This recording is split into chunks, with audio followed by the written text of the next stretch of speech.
Monsieur Naguen Makias, bonjour, c'est un plaisir pour moi de vous accueillir. C'est gentil.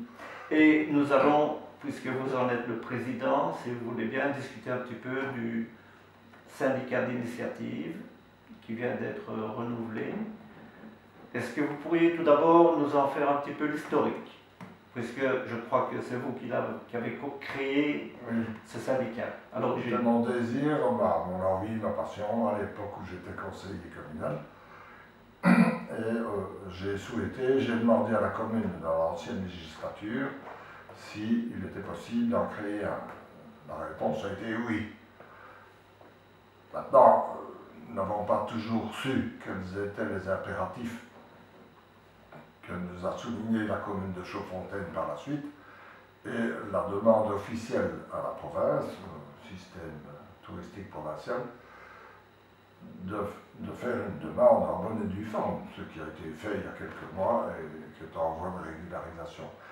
Nous avons quand même fonctionné normalement en organisant un certain nombre de choses que d'ailleurs avec gentillesse vous avez reproduit sur votre site. Donc on peut dire que jusqu'à présent il n'existait pas officiellement, puisqu'il manquait de documents, c'est bien ça, il n'était pas reconnu. La province dit vous existiez, mais on a négligé et vous avez négligé de le régulariser. Pourquoi a-t-on négligé?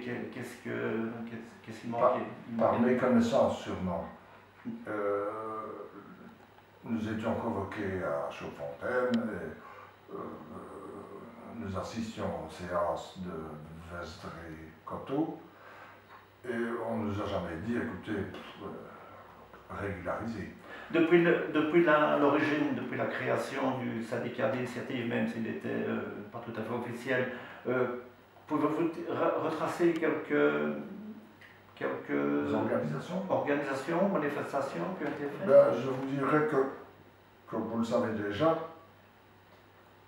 nous avons organisé, j'allais dire je, mais c'est pas tout seul, il y avait peu de gens qui travaillaient. Une exposition de voitures anciennes, il y en avait environ 80, Roland-Lisper de Trou. Oui. Il y a eu un grand nombre de visiteurs, je dis entre 800 et 1000. C'était une très belle exposition, mais c'était un travail de fou. C'était quand? Je l'ai dit dans la date exacte, je dirais qu'il y a au moins 5 ou 6 ans. D'accord, oui. Il y a eu d'autres organisations, tous les ans une marche gourmande, comme vous le savez. D'autres personnes se sont occupées d'excursions parce qu'on nous l'a reproché, mais on dit toujours qu'il faut ramener les visiteurs vers la commune. Mais il y avait une demande à l'intérieur de la commune d'excursion, donc il y en avait 2 ou 3 par an. Et en quoi, puisque vous en parlez, en quoi une excursion donc, sortant de la commune est-elle dépendante du syndicat d'initiative? Elle peut l'être, ce n'est pas l'objectif premier. Je ne pense pas. Non. Maintenant, elle peut l'être, parce qu'un syndicat d'initiative veut dire initiative. Donc s'il y a une demande, bien, ça a été fait gentiment, ce n'est pas l'objectif premier. D'accord. Et maintenant, après quelques années de fonctionnement. Voilà, de fonctionnement, avec la nouvelle législature, maintenant, vous êtes en passe vous avez mis tout en ordre pour être reconnu régulièrement. Comment cela s'est-il passé? La régularisation s'est très bien passée, on a rempli tous les papiers voulus et nécessaires. Oui. La province nous a répondu que nous étions parfaitement en ordre au niveau de leur demande et la régularisation, enfin pour le moment nous sommes tolérés, mais dans 30 jours je pense, peut-être 15. Donc c'est en passe d'être réalisé. Maintenant, dans la nouvelle, comment se présente-t-il maintenant? Donc, alors, il y aura toujours des organisations qui sont vraiment non, comment se présente-t-il en tant que... Comment est-il instauré? Donc vous en êtes le président, combien y a-t-il de membres? Attendez, au moins 2 représentants par parti de la majorité, car les statuts disent que c'est la majorité qui crée le comité exécutif. Donc, il y a plusieurs représentants par parti de la majorité, mais les partis de cette majorité-là n'étaient-ils pas désignés aussi? Est-ce qu'on ne leur demandait pas de désigner 5 membres? Il a été demandé dans le renouvellement de la nouvelle législature de désigner 5 membres adhérents, c'est-à-dire qu'ils ne font pas partie de l'exécutif. Et pourquoi? Ils sont là, je ne sais pas, parce que il s'agissait simplement d'étoffer le syndicat pour avoir des idées nouvelles. Donc, si je ça ne comprends fait bien, pas partie de l'Assemblée générale. Statutairement, c'est ce que j'allais demander. c'est pas possible. Donc, à partir du moment où les membres adhérents ne font pas partie de l'Assemblée générale, donc quelque part, ils n'ont pas voix au chapitre pour ce qui est des propositions, des Ils ne initiatives. cotisent pas, ils ne font pas partie de l'Assemblée. Ils sont souhaités pour venir travailler, mais ils n'ont rien à dire, c'est ça? Travailler ou donner des idées. Oui. Mais sans avoir voix au chapitre pour donner... statutairement impossible. Et pourquoi? Parce que les statuts ont été créés par la commune. Mais ce sont des nouveaux statuts ou des statuts anciens? Les mêmes statuts depuis toujours. Donc, si des statuts ont été créés, à partir du moment où on demandait une nouvelle implication en matériel humain, pourquoi ne pas avoir modifié les statuts? Ça, il faut le demander à la commune et à sa majorité. Mais les statuts existants, ils les ont laissés tels quels. Un syndicat d'initiative maintenant, au plan large, il est fait pour attirer les gens vers la commune.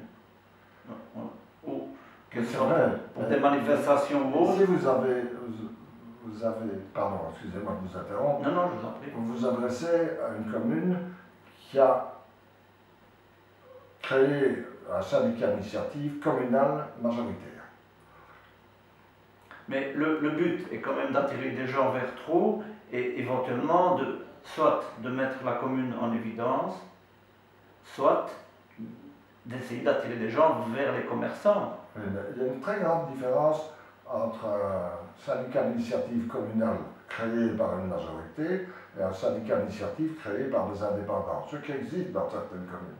Parce que dans le cadre de Trou, est-ce que ce ne serait pas préférable, plutôt que d'avoir un syndicat qui apparemment est ultra politisé, de l'ouvrir à la société civile, éventuellement même aux commerçants qui n'ont plus d'association de commerçants, ou du moins ne plus très performantes. Ce n'est pas le même but, mais il m'est difficile de vous répondre puisque c'est la commune qui a accepté de créer ce syndicat de la manière dont elle l'a décidé, majoritairement parlant. Il y a déjà une majorité intérieure. Donc on peut très bien penser que vous souhaitiez un syndicat plus indépendant avec des gens qui viennent de différents bords. Ah, moi je ne souhaiterais, c'est par rapport à... Ben, ici ça a été décidé comme ça. Et, je dirais que c'était déjà une chance d'avoir eu le soutien d'une commune pour le faire, ce qui n'existait pas. Parce qu'à partir du moment où donc, le syndicat d'initiative, il a été demandé à chaque parti de la majorité de prévoir 5 membres, c'est bien ça? Comme membres adhérents. Il a demandé de désigner à chaque parti de désigner 5 membres qui sont d'accord de soutenir.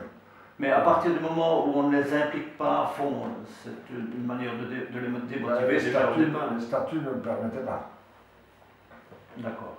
Et quels sont vos projets futurs ou prochains? Il y aura toujours, comme vous le savez, ce qu'on a déjà fait, on a fait un rassemblement de véhicules anciens militaires en respectant certains pays, si je puis dire, qui a été un grand succès. On a fait venir la course de côte de Forêt par le biais d'un organisateur externe. Il faut bien des gens qualifiés. Mais vous étiez bien impliqué dans cette histoire-là aussi? Dans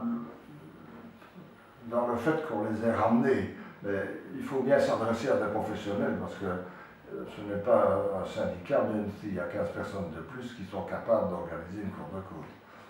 Prochainement, le 28 septembre, donc c'est relativement proche, il y a la journée du client. Est-ce que le syndicat d'initiative y participe d'une façon ou d'une autre? Je ne crois pas. Vous ne croyez pas? Je ne crois pas. Il y aura toujours évidemment la marche gourmande. Il y a d'autres projets. J'en ai un. Je suis en rapport avec l'université qui est en train de trier une collection très très importante d'affiches de cinéma anciennes. Oui. Et l'université serait d'accord de collaborer avec le syndicat pour faire une exposition ici à Trou d'affiches anciennes. Ce serait bien. Et, ils en ont beaucoup, mais je pense qu'ils n'auront pas fini le triage avant janvier. Oui. Et ils mettront à notre disposition, parce qu'ils vont exposer à l'université Liège-Centre un grand nombre de ces affiches. Ils nous prêteront les cadres et les affiches, et nous pourrons disposer d'un certain nombre d'affiches à exposer nous-mêmes, à coller ou à mettre sur des panneaux dans Wallonie-Sport. Oui, c'est très intéressant. Quelque part, le syndicat, on sent que vous êtes motivé. C'est un peu votre bébé. C'est mon dada. C'est votre dada, oui. Et je n'avais pas d'autre, et c'est très bien, pas d'autre outil que la commune pour le créer. Puis à l'époque, j'étais conseiller communal, mais comme personne ne semblait s'y intéresser, je l'ai fait. Et bien voilà. Je vous en félicite et je vous souhaite bonne continuation pour la suite. Voulez-vous ajouter le mot de la fin? Non, je pense qu'il y aura d'autres projets. Je reste évidemment très proche de l'automobile, ancienne particulièrement. Donc, je dirais peut-être, au lieu de faire une marche gourmande, ferais-je un rallye gourmand. Mais le problème est que ça amène des gens, mais qu'il faut faire vivre les commerçants de la commune. Alors, une marche gourmande se réduit au nombre de commerçants, restaurateurs ou traiteurs de la commune. Il n'y en a pas beaucoup. Donc si on fait un rallye gourmand, il faut sortir. Aussi. On pourrait nous le reprocher. Mais enfin, c'est quand même dans ma tête. Eh bien voilà, nous attendrons avec angoisse votre prochain rallye. Oh, avec espérance. Ah non, avec espérance, bien entendu. Merci de m'avoir reçu. Mais avec angoisse quant à la bonne réalisation. Oui, on est toujours angoissé avant. Ben voilà.